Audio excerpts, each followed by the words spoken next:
Our final session of the day. I am in particular really excited about this particular panel because, as many of you out there know, I take credit for inventing modern day wireless.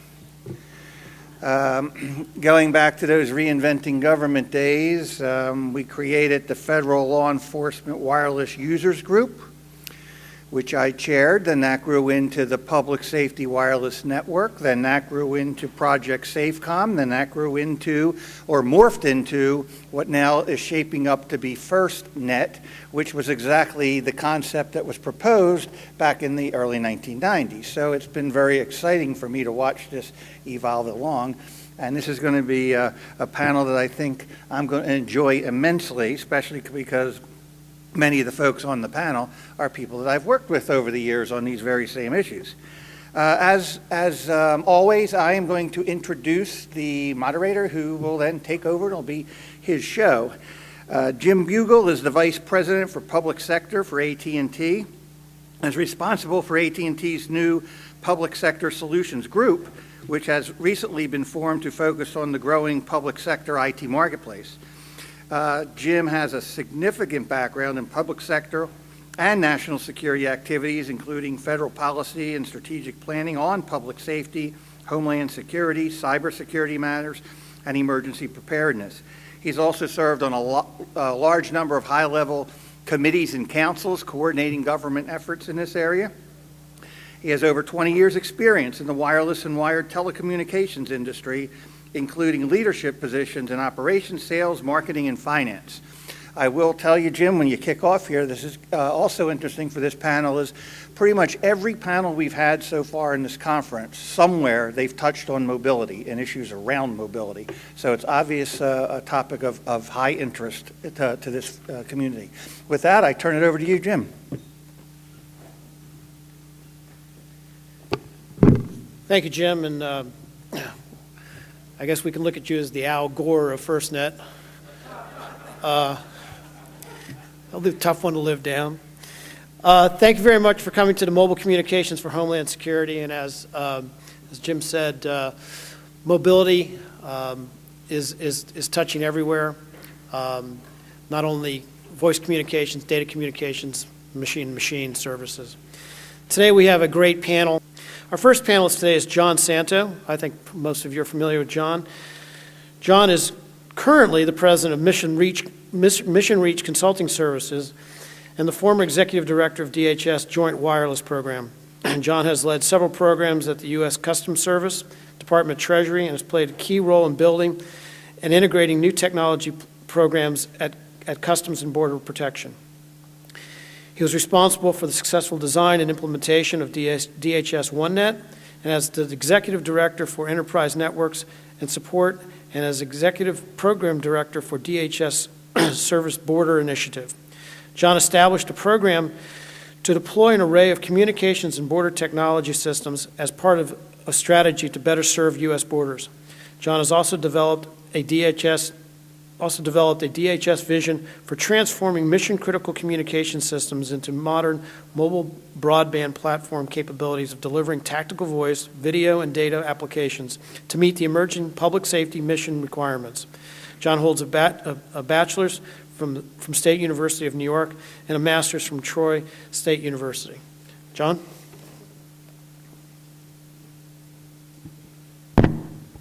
Thanks, Jim. I just wanted to start off and kind of talk about the issue. I mean, my burning desire at DHS and my final waning part of my career was there was a lot of commercial broadband applications, smartphone devices that the agency was beginning to bring in and that were being evolved. But the frontline mission uniform folks were pretty much out of the loop on it for the most part. What I tried to do is kind of focus around building a program that was going to increase and develop a mission-critical grade of broadband services that could be used by the front lines.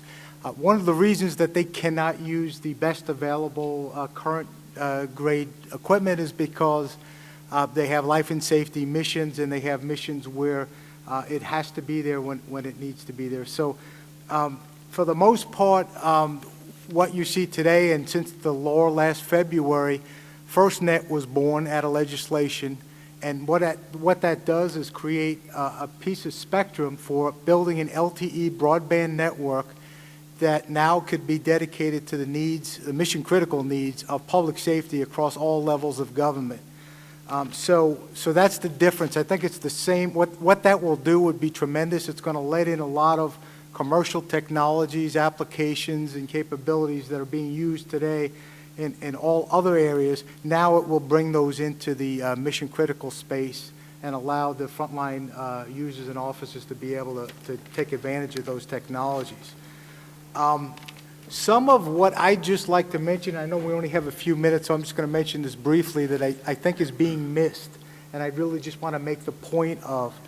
I think FirstNet is very focused on the forward-looking technology. So they're out there looking to build the next generation voice and data over LTE. I think they're going to lead with just data and then go to voice.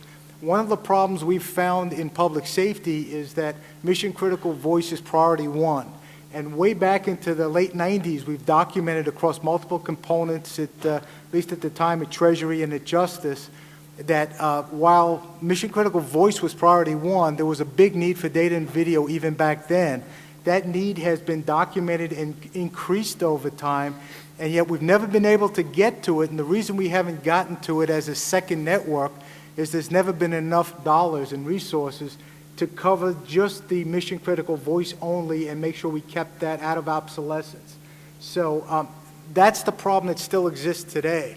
And so when I look around at some of my colleagues that say we're only going to deal with data initially, I would say that all our money and resources are tied up in voice. So we have to figure a way to bring the two together. And that's really what Homeland Security was looking to do, was to kind of be that catalyst to kind of bring that together quickly. But the big issue, the one I just want to mention here real quick, is while one group is looking at the forward LTE technology, and other groups are looking at today's LMR, mission-critical communication voice technology. What industry really needs to focus on now to solve the problem is how do you create that two-ecosystem mixed environment. If history can teach us a lesson with P25, it took 18 years to transition from analog to digital P25, and yet still some agencies are still trying to get there. So in 18 years, how do you live in two ecosystems, in two environments with mission-critical communications? That's the real problem, and I think that's the thing that's going to really be the catalyst, the tools and products that industry comes out with that allow agencies to live in those two worlds, have backward compatibility and forward compatibility to broadband LTE. That's really what's needed in the early days, in the beginning, and what's coming up real soon.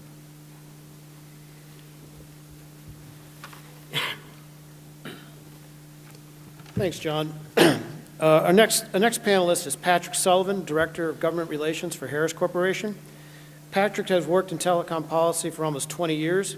He currently directs legislative and regulatory affairs for Harris Corporation on public safety, spectrum, and health IT issues. He develops strategies to open new markets and ensure interoperability in the public safety space through multi-vendor policies.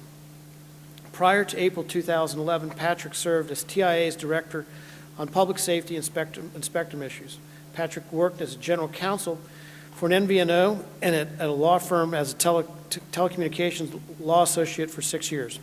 Prior to receiving his law degree from Catholic University Law School with a specialization in telecommunications, Patrick served as Legislative Director to 2 members of Congress and a senior legislative assistant. Patrick? Thanks, Jim. And thanks for AFCEA for the opportunity to detail sort of what we see as mission-critical communications needs for Homeland Security. And I'd be remiss if I didn't say thank you to DHS directly. You guys have been leaders, past, present, and future, on driving interoperable communications on the LMR front and on the LTE front. You guys have been focused on making this possible, and you guys are going to be the leaders, I think, as we go forward on the nationwide public safety broadband network. So thank you to you guys. So as we look, and we can go to the second slide, As we, as a corporation, look at mission-critical needs for Homeland Security, we kind of take an experience-based assessment approach. On the LMR side, we've deployed 700 systems nationwide. 6 of those are statewide. Vermont, Delaware, Pennsylvania, Florida. And beyond that, we've been doing a great deal of work on the federal side as well. Not only are we working with DHS on the Science and Technology Multiband Pilot Program, which has been really the core of interoperability. It's been focused on interagency cooperation and communications. How does that work? And we've been piloting our multiband radio, our Unity radio, on that. But we've also been working with the Marine Corps as well, getting our radios on the federal level. And then on the LTE front, we've been doing some really exciting things. We're doing pilot programs across the country, Las Vegas, Miami, New Orleans. In fact, we just did a simulation for medical technicians and first responders at the Super Bowl. And then lastly, we did a nationwide interoperable network test where folks in Las Vegas were able to give real-time information to folks in Miami using real-time video through a dispatch center in Boston, Massachusetts, where situational awareness was being piped through to 4 different locations across the country. So from there, one of the things that the public safety first responders don't necessarily know about Harris is our mission-critical operations 24/7 of the FAA's technology infrastructure program. We literally run a nationwide program, nationwide mission-critical communications program every day of the week, 24 hours a day, and every day of the week. So based on that, what do we see as the core driver? And John, you mentioned it. It's convergence. It's convergence of technology. It's convergence of business plan. And it's convergence of content. And what we see as essential elements of that, in terms of content, voice, video, and data have to merge seamlessly together, like you were talking about. They have to be present, real-time, effective, without jitters, without fail, for the first responder, or the use really becomes limited, and the value becomes limited. On a business model, we believe a mission-critical, dedicated network has to be present. It has to be available to first responders in cooperation with and in partnership with commercial carriers, as Craig Farrell says on FirstNet, as a backup network. We think that makes a lot of sense. And then on technology, as you said, LMR and broadband have to converge together to provide that holistic service and that holistic offering for the first responder and the Homeland Security officer going forward. Now the $7 billion question, how does that all happen? And you can go to the next slide. On FirstNet, we see this on a couple of different levels. The first being, it has to be a network that focuses on a layered architecture, where there, as you can see, and this is really a complicated slide, I'll try to make it easy. You need state and local applications and devices that are tailored for mission-specific needs on the local level. You need FirstNet to have a governance structure and an operational structure that makes sure that the system actually works, but is delivered on a tailored basis to first responders locally. And then as you dig down to a layered network, you can easily transition onto a commercial carrier through a roaming exchange so that you have that redundant and that backup network with the commercial provider so that there's this synergistic relationship between the two. And all that is going to be really, really helpful, but it doesn't work unless you have the right business model. And the right business model has to put, as you say, mission-critical grade network first. We think that by FirstNet promising a mission-critical grade network over time, maybe not the first iteration, but over time with quantifiable metrics of saying this is what you're going to get, it's going to drive subscribership. And as you start pushing that message forward, and it's great news that FirstNet is really digging into this as we speak, as you push that message forward, cooperating with the states and locals on the front end to avoid opt-out, to build that network out, leveraging their infrastructure, giving credits for them where credit is due on subscriber fees, we think that really gets that converged network very viable, very possible, and very realistic over time.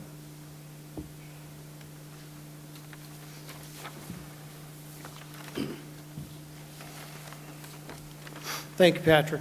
Our next panelist is Shawn Lapinski from DHS. Shawn is the Chief Interoperable Architect for DHS Joint Wireless Program Office and U.S. Customs and Border Protection. Shawn has 26 years as a technical communications leader, and maintenance chief, a retired U.S. Marine. Shawn has designed and implemented communication systems across the globe. He has also served as a Federal Communications and worked with the Federal Communications Commission as a coordinator in emergency communications, and worked with the National Communications Systems.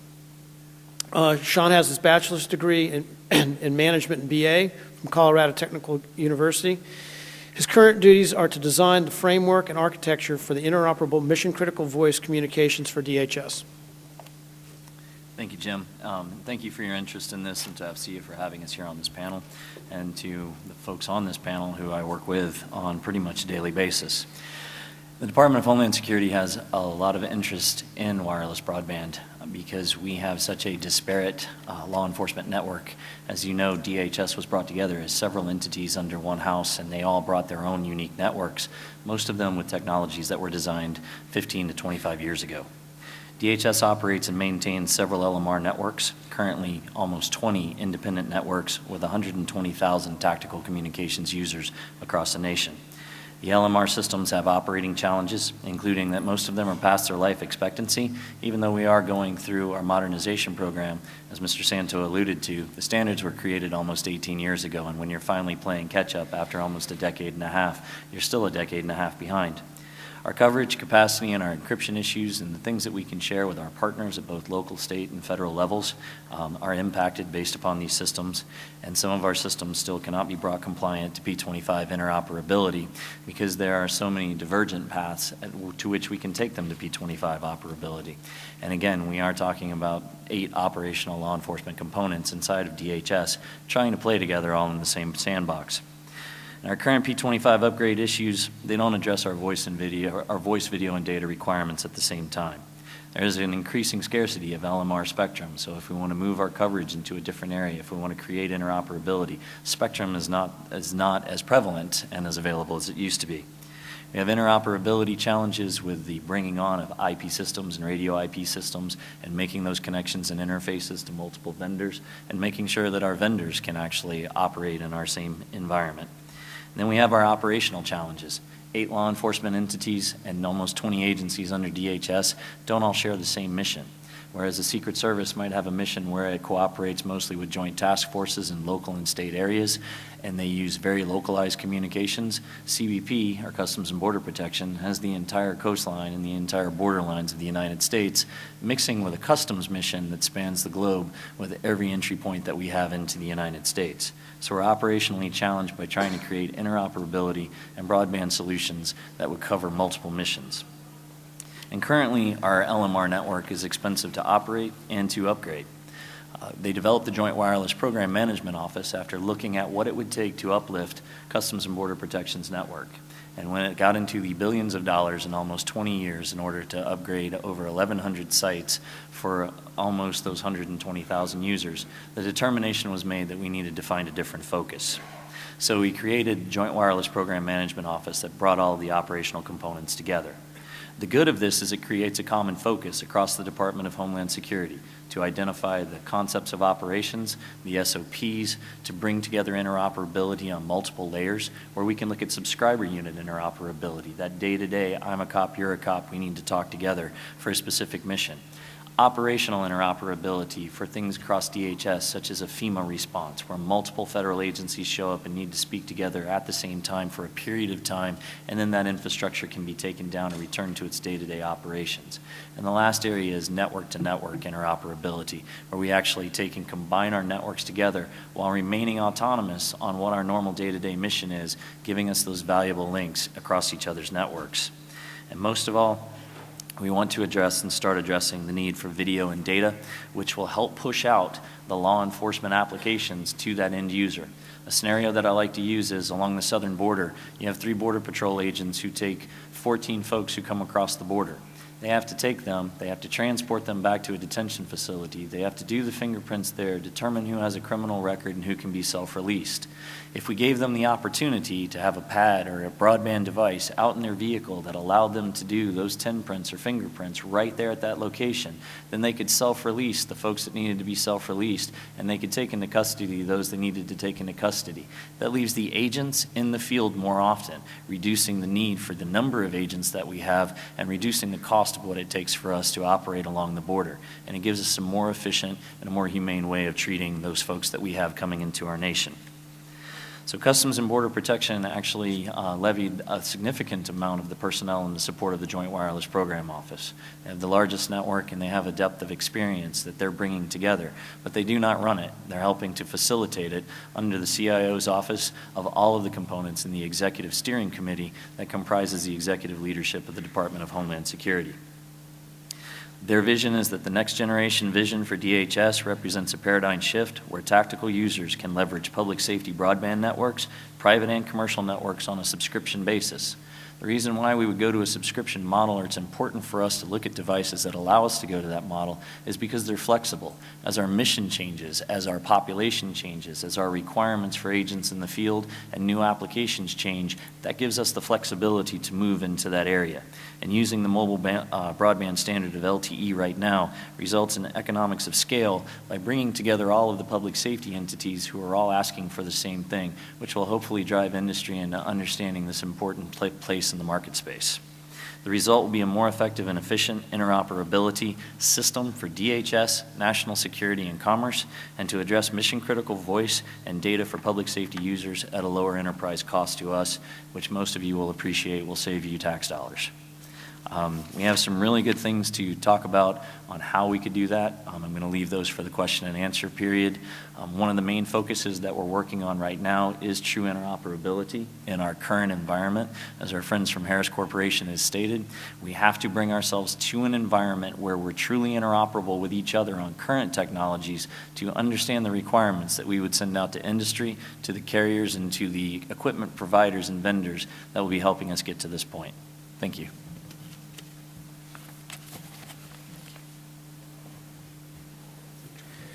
Thanks, Shawn. Our next panelist is Steve Cooper, the former Deputy CIO for the FAA and Department of Transportation. Steve is the founding partner of Strativest Group, which works with small and medium-sized technology businesses serving the federal, state, and local and tribal governments sector. He has served in the federal government as an executive director, Information and Technology Services, and the Deputy CIO of the FAA. Steve was also the Director of IT and CIO of the Air Traffic Organization, the Senior Vice President and CIO of the American National Red Cross, and he was appointed as the first CIO to the Department of Homeland Security, where he was responsible for developing the department's first IT strategic plan and standing up day one IT operations for DHS. Prior to that, Steve was appointed Special Assistant to the President for Homeland Security and also served as the Senior Director for Information Integration in the White House Office of Homeland Security. He holds a BA from Ohio Wesleyan and served in Vietnam as a Naval Reserve Petty Officer. Okay, thank you very much, Jim. Thank you to AFCEA for allowing me to join the panel. A lot of time has passed since the first days of DHS. And this conference has morphed. I want to point out and I want to applaud Paul Schneider and Jim Fleisig, who is chair and co-chair of the conference.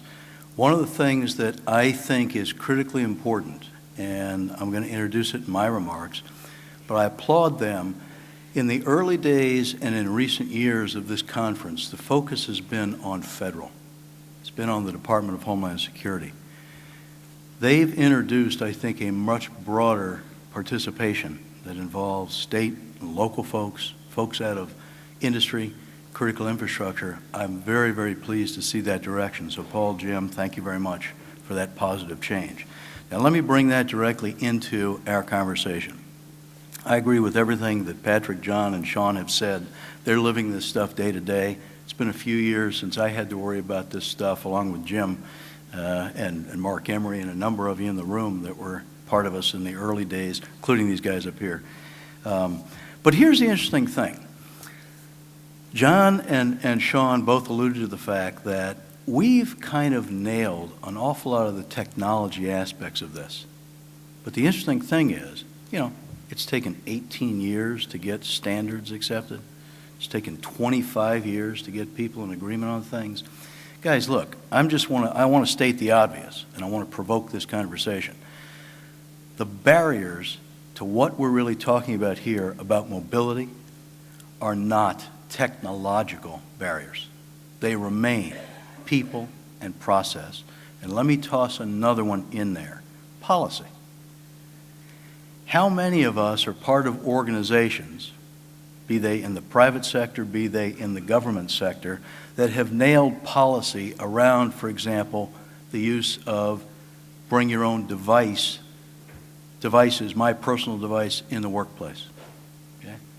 Show of hands. Anybody got that policy nailed yet? Almost. Got a half. Okay. That's one out of about, I don't know, a couple hundred here. All right. How many of us have figured out the economic model for the use of these devices? In the FAA, my biggest challenge was when we introduced and launched one of the largest operational pilots with tablets and with smartphones, all of the major operating systems. Okay? But I was very careful in working with our legal folks and our acquisition and procurement folks. The only way I could move it forward rapidly was to ensure that we would not declare the devices government-furnished production devices yet, until we had figured out the policy and the risk management side of the equation. I don't hear us talking about those aspects with regard to mobility. Now, here's another way to think about this. Everything that Patrick, John, and Shawn shared is absolutely on target.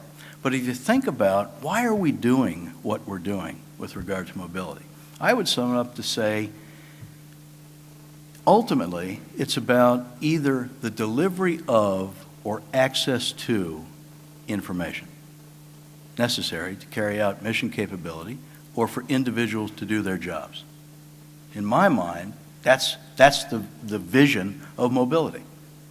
How do we securely deliver or enable access to information anywhere, any place, anytime via any device to any employee, and for that matter, any individuals in support of Homeland Security, critical infrastructure, and I'm talking specifically about the private sector companies that own our critical infrastructure and all the related support activities.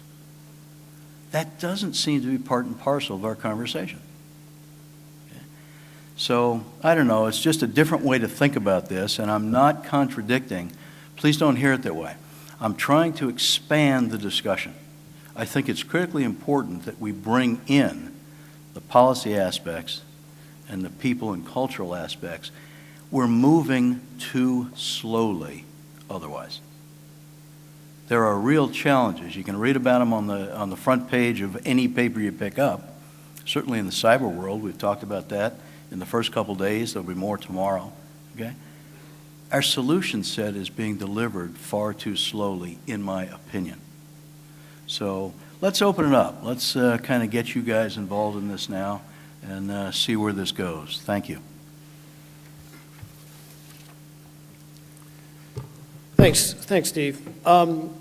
We will be accepting questions from the audience here soon, but I have a few questions for the panelists, and a couple of themes I picked up out of everyone's comments is the mission critical aspect of today's systems and networks, and then what's evolving with FirstNet. Question that's come up frequently, obviously, was debated during the crafting of the legislation. What do you see as the timeline for the migration or transition from some of the mission-critical narrowband capabilities to the public safety broadband network?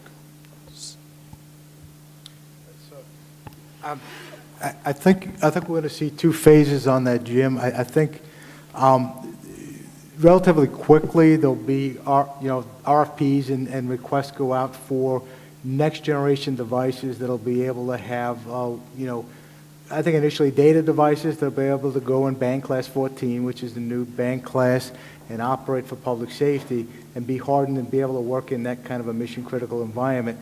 But I think over the next 10 years, maybe 12, agencies will be in a transitional migration phase, just like they were when P25 came out. That's where I think you're going to see P25 run in parallel with new mission critical LTE. And during that phase, we're going to need enablers, devices and products that are going to allow us to operate in both ecosystems effectively. Some have said, well, hey, just give the new devices to the team working a specific thing together and leave the others on the old device. Doesn't work. I mean, I've seen that in my past career. Started my career in investigations in the federal government. When you had the team that's doing the buy and bust operation only on one, at the time they were trying to use Nextels to see how that would work. The PTTs came out commercially. The greater agency was on the regular tactical radio system. And so when things went horribly wrong or shots were fired and somehow they lost the subject, the wider area group had to get engaged to be able to interact. Well, there were all kinds of missteps with communications when they were on different disparate systems and nobody can talk together. So I think somebody's going to have to figure out that for 10 years or more, there's going to be multiple ecosystems and there's going to need to be some way to maneuver elegantly and transition gracefully into that next generation. Anybody else? Patrick? Or? Yeah, I think there are going to be two factors. The first is technological, and according to HR 3630, it's going to be exactly 11 years for that to transpire based on the T-band requirement. I can't believe I didn't get a laugh out of that. Roughly 10 years, I think, is what the technology aspect of getting a mission-critical voice over broadband is going to take. And then there's going to be the funding aspect. A standard is only as good as the people who can buy it and use it. So I think there's going to be, I agree, 10, 15 years down the road. And DHS has been great about echoing that. I think that in this interim, there are going to need to be technology drivers. And I think the application space is where that's going to happen, where there's going to be, and Harris has one, among many other people, applications that take the push-to-talk solution that you use on LMR and push it to an IP-based platform so that your LMR folks can talk to your smartphone folks on an application like Beyond, so that there is that seamless transition until we get to the point where the technology and the funding meet. Mm-hmm. I have to agree with what both of them say, just simply because in DHS we have such a diverse operating environment. For instance, if you turned on the nationwide public safety broadband network tomorrow and said, here's all your devices, it really wouldn't assist us that great of a deal, because in a lot of areas where we operate, it's in places where the commercial entities aren't. There's the crime corridors that we have in Arizona. There's the southern border. There's an expansive distance between El Paso and Fort Stockton that run the entire length of the southern border. There's northern border issues where we don't have a lot of population on the northern border, but yet across with our partners in Canada, everybody in Canada lives on their southern border, but that's our northern border. So we are going to have instances where in a major metropolitan area where maybe an FPS is operating, Federal Protective Services is operating, or Secret Service is operating, their mission is kind of easily more met. But then for the Border Patrol or for ICE or for Customs, it's not as easily met because the build out won't be there in the next 2 years or the next 3 years. So I intend to agree with John that for at least the next 10 years, we're going to need a system or need devices that will allow us to do both, that will bring that in. But I don't think that we can wait for the convergence of voice, video, and data. I think it's important that we push those applications out to those users where available as soon as possible. We may not solve the dispatch or the reach back problems or the interfaces that we have, but I have a tablet on my desk that gives me right now that I just got this morning as part of our mobility program. Now I can turn it on, and inside of 10 seconds I'm connected to all the applications that I use. Why is it more important for me to have this device on my desk in Washington, D.C., and not for it to be providing applications to an agent in the field who might need it to avoid shots fired? So I'm going to say 10 years before we get to that point, but I'm going to say that it will be ramped up on capabilities as policy and as the concept of operations allows us to get there. With one last plug, budget money would really be good. So again, to the panelists in general, what are your feelings in terms of how you believe the ecosystem for devices is developing in pre-FirstNet launch? You obviously have, all of you have vast amount of experience in the P25 environment, going from narrowband to broadband. What are your thoughts on the ecosystem? What can be done? What other aspects maybe need to be sped up? If I could start, I think initially what we need are kind of devices that will allow the existing devices to be able to connect onto new types of networks. I think ultimately some of the PTT voice devices that are going to be needed, the only reason I keep jumping to voice is that is priority one, and that's where all our money, most agencies' money is tied up is the mission critical voice, which is priority one in terms of the frontline folks. So when you look at that, what you have is, let's say, for example, agencies that have spent the last 5 years buying, close to $1 billion worth of bricks, subscriber equipment. How do they leverage that for the full life cycle? How are they going to have something that enables them now to begin to interface with LTE, but still have the direct radio-to-radio on the LMR channels? Which means they're going to have to preserve their spectrum for the next at least decade or more. They're going to have to preserve funds to keep that network operating, but yet begin to expand capacity using LTE. So I think the first devices are enablers. They're devices that link and bridge two worlds while the organic devices are being created. The reason I think those come a little later in terms of voice are some of the 3GPP standards needed for one-to-many and tactical radio have not yet been released. So I think in the initial phase, we would use LTE as just like an IP network, a transport, just to route calls and bring them together. And then, and correct me, Pat, if I'm wrong, but I know you guys look at that from an engineering perspective much closer than I have, but initially it would be, how do you then manage these talk groups and encryption as IP type systems and cross them over from their organic, LMR radio, P25 radio, onto the IP backbone, and then manage them with IP talk group management and security tools on the other side of the fence at the comm center or at the central data center. I think it's not only important to create an enabling device that will allow us to use our current set of subscriber units, but also to partner with the carriers that are going to be providing broadband to maybe give us an entry point that allows us to leverage the extension of the coverage areas that we have on our network. Our infrastructure is several $1 billion deep. To be able to take that infrastructure down in the places where it is, where we have leases, we have rights to different locations, how do we leverage that to where we can still use the LMR that we need out there, but when we get closer into it, we have the availability to use some of that broadband capabilities, some of the applications where we are. So not only do we need to be able to leverage, my device needs to be able to seamlessly transition between one network, between my LMR network and a commercially available or a public safety broadband network, but how in areas where you don't plan to build out as industry or as a carrier, can you move something out closer to the edge so that under our current infrastructure we can operate and we can get some of those features that we would need?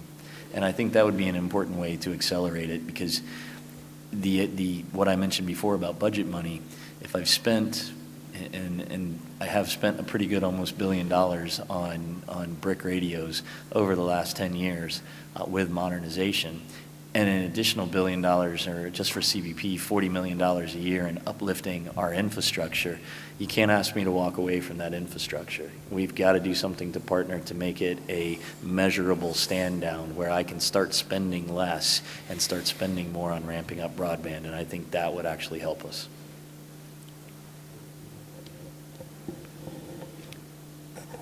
I'd echo what both John and Shawn said. I think that enabling applications that are IP-based that get a leverage between your LMR and your broadband is absolutely essential. In our pilots, particularly the one in New Orleans, what we saw was sort of a jaw-dropping from the first responder who said, hey, take a look at this application that you can hit on your broadband and you can talk to the guy next door or down the street or in another city on your LMR. And that, that seemed to be a game changer for them, at least from their perspective of what the utility can be over broadband, because as you guys said, the voice is the bread and butter. And until you bridge that gap, while we think device progress is going pretty darn well, that bridging that gap and leveraging both the existing infrastructure and the existing products and devices is going to be essential. My next question, you touched on it, the reliance on commercial carriers. Relative to the current wireless broadband environment, public safety, first responders, critical infrastructure protection, essential providers do rely heavily on commercial providers. And there is priority service with GETs in the landline, and there is wireless priority service in the circuit switched environment, the 2G environment. But the requirements for 4G or packet switched WPS have not been issued by the government yet. Number one, first two-part question. Number one, do you think that they are nearby because LTE is being implemented? LTE has significant QoS capabilities in terms of prioritization. However, not everybody implements LTE alike, and consequently, there could be missed opportunities there. And then, number two, do you believe that there's enough QoS when you turn up band 14 that there's enough facility in the QoS when you turn up band 14 for FirstNet that it meets the requirements that many of you have been working with for years? So. Well, I'd just point out that you're absolutely right. I don't know when those standards are going on. I know there's a lot of conversations going on about the need to have common configurations for this higher grade of mission critical service.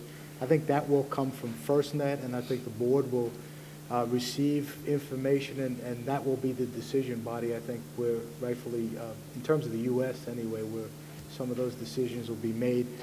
Also, there's some catching up from 3GPP from the global body in terms of standards that also need to occur.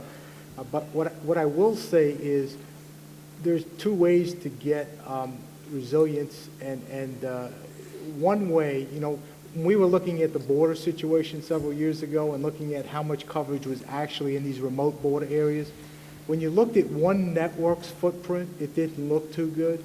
But when you overlaid a couple of network providers, all of a sudden you had a lot more coverage than you really thought. And I think some of the secret initially might be for maybe intermediaries or service providers, network operators that can maybe have arrangements with the primary carriers or networks to kind of overlay a couple of networks and give you resilience and better survivability. That's kind of describing what the FirstNet vision is, right? Yeah. It is their vision. And so, I think in terms of an agency, I think we're going to be looking in this next generation to be subscribers, as Shawn said. We're not going to be running and building the network, so we're going to be looking to them to lead how those standards will come out on the forward-looking network. Also, if there were some mission-critical grade early offerings from providers, that may be something that kind of help the early adopters begin to kind of enter that world and introduce and infuse data immediately, as Shawn mentioned, right into the field where they need it as a byproduct. So it'll work with their tactical radio, but it'll also, at the same time, bring tablets and mobile data terminals and all the other data apps. So you envision FirstNet and FirstNet, not only the state and local users, but also the federal users working on a subscriber-based type of model? Yeah, I think so. I think the network solution and how that works and what partners get joined together, that answer will come through FirstNet, and we anxiously, I think, well, I shouldn't say we, all the agencies anxiously look towards that and are cooperating and participating with that process to find that next generation network. But in the meantime, also looking for mission critical grade offerings commercially if they become available to kind of be an entry into that world, an early entry into that world. To take it back around to the priority services, and coming from the National Communication System when it was in fact the National Communication Systems, to talk about the priority services, the one thing that we used to tell most of our customers is that it's not ruthless preemption, it's the first available that you get, which is significantly different than having, say, from the Marine Corps world where I am, where I had flash override capability from my comm band and from the fire direction control to kick everyone else off the network when I needed to talk. I think I agree with John that FirstNet's going to take care of trying to figure that out. My concern would more be on the other priority service that wasn't mentioned, and that's the telecom services priorities. When I go from having a privately owned network where I have 1,138 circuits and I have 959 towers and I have 120,000 users, and I know when I can monitor where all of those circuits are, I know what they are, I know when they're up, I know when they're down, I know when to send a field support technician out there. I may be saving money now by not having to do all of that, by not having to manage my own network, but my concern is going to be when there's a catastrophic incident, or my favorite, the fiber-seeking backhoe that's sitting out in a parking lot somewhere, and it clips a hold of that. Are they going to create the TSP around the network providers that are getting us the services and applications when all of a sudden they disappear? And that's kind of would be a bigger concern for us to look at, because in this migration, we're looking at downsizing an own network. We're looking at downsizing our maintenance of it and our control of that network to be subscribers, and we would need to know what service level we were going to get based upon that. Steve, I've got a question for you relative to the debate about reliancy and resiliency in the FirstNet network. And I look back at your experience at the FAA, which one could say is a mission-critical network. Yeah. What advice would you give? What would you give the people that are contemplating FirstNet in terms of the security, the reliability, not the security, the security obviously, but the redundancy, reliability, and survivability of their network that they're contemplating building right now? All right. Well, drawing upon the actual situation in the FAA today, the air traffic control network, let me talk specifically to that, because I think that's really, Jim, what you're referring to. Okay, that is a dedicated circuits-based network. Okay, it is exactly what Shawn was just describing. Okay, we know exactly where every circuit is, we know where every backup circuit is, and we know where every tertiary backup circuit is. It's not connected to the internet, probably never will be, at least maybe in my lifetime. So you have a very well controlled, very well regulated, very well isolated, single purpose network. If you want to replicate it, would it serve as a pretty good model for FirstNet? Absolutely it would. On the other hand, I no longer have all of the expertise. I used to be pretty good at this from facts and figures. I don't know what the cost would be. If we really were going to replicate something like that, that's actually reminiscent, if you remember, many of you will remember Richard Clark's recommendation around GovNet about 10, 12 years back, okay? And at that time, it was too cost prohibitive. The idea for resiliency and controlled redundancy was absolutely on target. We couldn't afford it as a nation. I'm not sure that we could afford it. I don't know what the cost is. Maybe you guys have some insight into that. So I don't know. I'm not the right person by myself to answer, is that the right model to go after? I just think the affordability drives the answer to that question more than anything else. And I just don't think we can afford it, as a nation all in. All levels of government, private sector, critical infrastructure, that type of thing. But certainly you guys might have more insight on cost than I do. Well, you know, Steve, you're absolutely right. There's two aspects to cost. One is the cost, the one-time cost to put it out there. The other is the cost to keep it current. And if you look at the how quickly the standards in these types of networks are upgrading, and in addition, if you look at the devices and how quickly the new devices are rolling out and the new applications, just to keep up with that, I think once deployed would be a tremendous cost that I don't know if public safety is ready for in that private us only. I think leveraging as much commercial standards, interfaces, and technology as possible and staying on that commercial roadmap probably is the way to control cost and maybe deliver the services we need, but at a cost we can afford. Yeah. Now, let me kind of seize a momentary opportunity and toss an idea at you. One of the things that we very actively were talking about in the FAA was the non-air traffic control environment. We were taking a very different approach, and this might be an approach that could be applicable into the public safety and broader Homeland Security community. The cost of, and this is not an advertisement for any particular product, that habit carries over from being a federal employee. All right, everybody's got some kind of device in their pocket.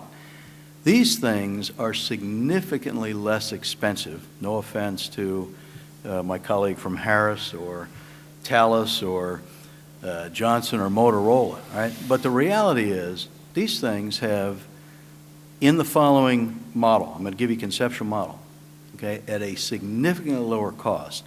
Think about this for a minute. We were looking at basically using smartphones or tablets, but basically smartphones because we did want the voice element.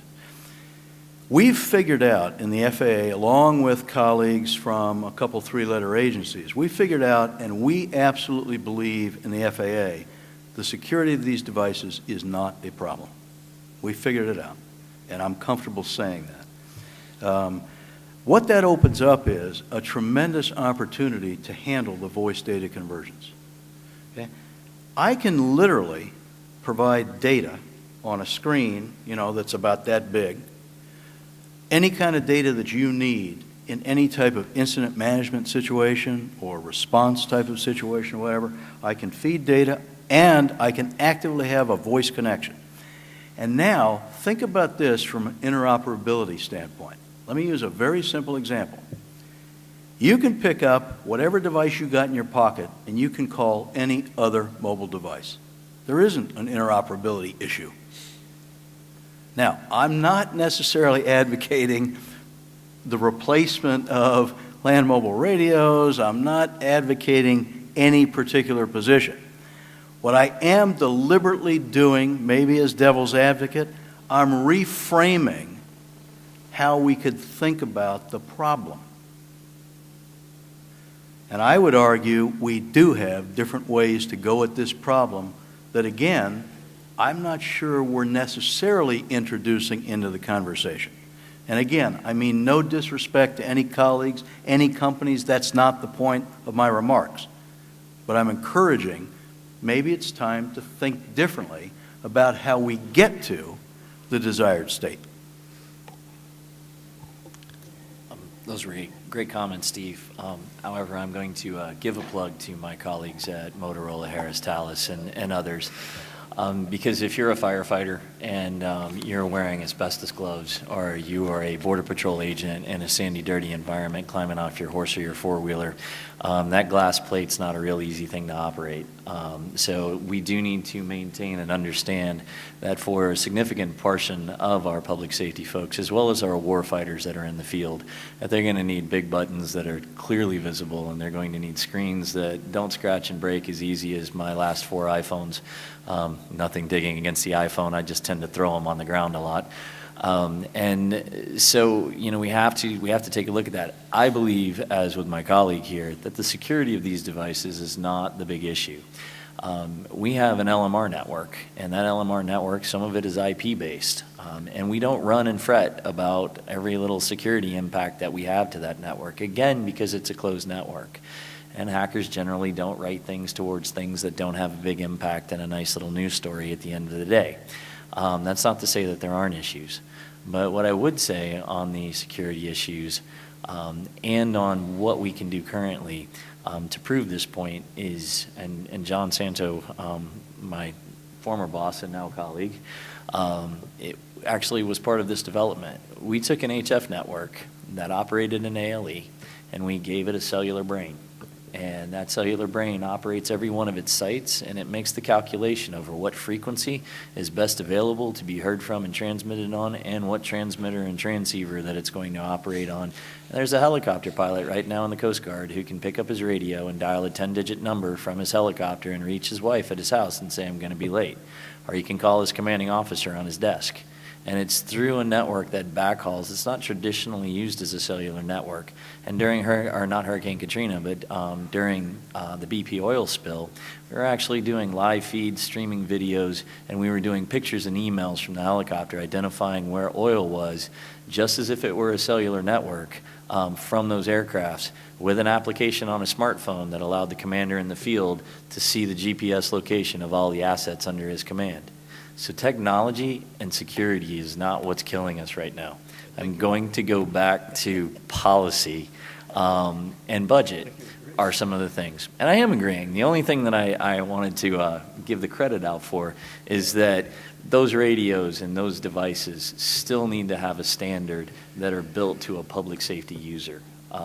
And the maintenance of it has to be really guaranteed. I had someone tell me the other day that the maintenance on our tablet that I just got was the hamster maintenance plan. And I said, what do you mean by that? And they said, when it dies, you get a new one. And so, you know, that being said, well, I don't do that with one of my brick radios because they cost too much. I send them back to the depot and the depot fixes them. So we do have some paradigm shifts we have to look at, but I don't believe security is one of them. Now, I absolutely agree with Shawn, and let me extend this just for fun, because I think this is the right kind of forum to toss ideas out there. Let's go back to the firefighter scenario. Let's go back to the fact that absolutely, is there a critical situation where land mobile radios and secure environments, ruggedized, have to play? Yes.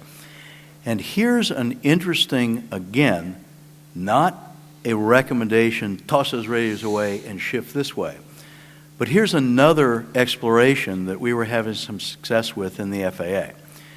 Got an awful lot of maintenance technicians who are out in the field, and their responsibility is to repair navigational aids, radar equipment, that type of thing, to keep all of the incoming data up to snuff in the air traffic control environment. And those folks had been lugging around a specially configured 7-pound laptop, not wireless. They had to preload it with data before they left either their home or an office location. They often traveled 2 or 3 hours to get to a particular location, and in some cases, literally, they had to clamber up the side of a mountain to get to a device. They needed both hands for safety purposes and stuff like that.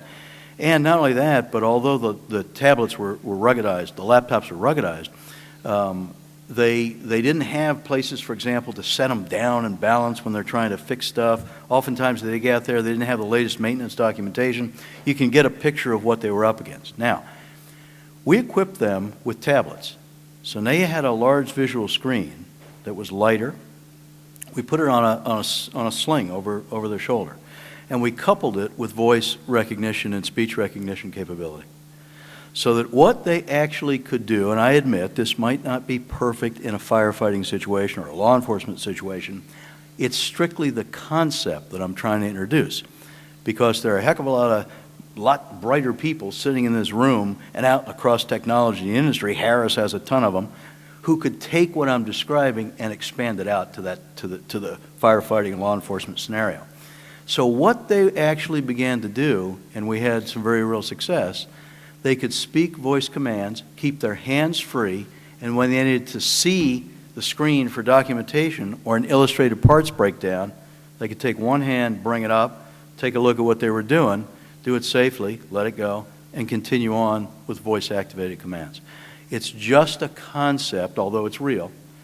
So again, I don't mean it as, no, I don't agree with you, Shawn, that's a crazy type of thing, and you have to maintain it. I'm simply saying we've got terrific opportunities to introduce new uses of technology. That's it. That's all I'm after. Steve, if I could just build on what you just said, because I think you're right on the money. I think what's the good news story about this next iteration of technology? Currently, and in the past, every time a vendor would bring me as a government manager a new device, the device came with a whole ecosystem. It was end-to-end. I had to buy the network with the device. I had to buy the console that operated the network. It was all one system. So if you needed 3 devices because you had different missions that required 3 devices, you bought 3 networks. Matter of fact, Mr. Snyder knows with SBInet in the early days, one of my big issues I brought to his attention was we would have ended up with 4 or 5 national networks because we needed 4 or 5 devices. The good news is by adopting this commercial architecture, if we do it right, we would be able to get the couple of specialized devices so the firefighter would, in the toolbox, be able to select the voice device that they need. Maybe a special agent would want a sleek device that would fit in a pocket and still have voice capability. But then all the other commercial devices that would be able to operate on band class 14, which would be little cost to augment, would be able to enter in the floodgates, and so you might have multiple devices. They might not all need to be mill standard. Some of them might be throwaways, some of them might be more expensive. So you have that flexibility, and I think that's why for the first time all of public safety, federal, state, and local, are all basically on a common, agreeing on a common solution because they have the choice of device. They're ultimately going to have choice of applications, which is the functionality. And the only thing they're really sharing is the infrastructure, and that's what enables the whole process to occur. In essence, we've all heard about the $10,000 brick, and everybody's pulled their hair out of that. There are two drivers there in terms of cost, in my opinion, anyway. First is it's got to be submersible. You got to drop it 15 times from 30 feet and have it work, and not the screen not crack. It's got to be, stuck in an oven at 800 degrees and come out and work really well, and work well in the oven. It's got to do all those things, because if not, lives are further endangered. So that's a cost driver you can't get away from. The other cost driver is a lack of interoperability back in the day, and that's because the technologies were not all on the same page. They were not capable of communicating with each other. Now we have 2 big differentiators. One, we have LTE. It's a common interface. A whole lot of people worked really hard to make sure this network was pulled down on that. And the second differentiator is we have a statutory obligation and a set of provisions on procurement that say no secret sauce, open competitive procurement, and a competitive environment that's going to drive cost efficiencies. So if you follow that model, while you're going to have to keep making sure that thing drops 18 times and works, you're going to be on a common air interface with economies of scale that in a competitive environment is going to drive down cost. And that's what we're building our products based on. So it'll be a $2,000 brick instead of a $10,000? I don't have price points right now. So I'd like to now turn it over to the audience for any questions they have for our panelists. If you could grab a microphone or.